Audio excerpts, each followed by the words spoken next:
How to log in Facebook without two-factor authentication code. Hello everyone, welcome to this channel. I'm Emily and I'm here to help you out today. So without any delay, let's get started. So first of all, launch any browser that you have. Here I'm going for Google Chrome, and I just tap on Google Chrome. All you need to do is tap on the search bar and search for Facebook support. As you tap on Facebook support, tap on Help Center option that pops up as the very first option. And as you do that, you'll be able to see a new page where you can see the option of search bar.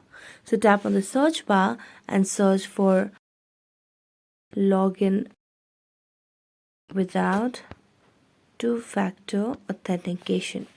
So just search for this option and you'll be able to see different options over here. So you can just tap on troubleshoot login with two-factor authentication on Facebook.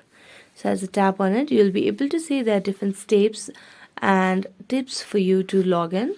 So you can tap on having trouble, so you can just see if this processes can help you log in, but if not, you can just tap on this option of was this helpful. So just tap on no and then tap on the solution does not work. After that, tap on the search bar over here or the message box and just mention that you are not able to log in without using your two-factor authentication due to your authenticator app getting deleted or uninstalled. So after that, the team of Facebook will contact you within 24 hours. So that's it. Thank you so much for watching this video and see you next time.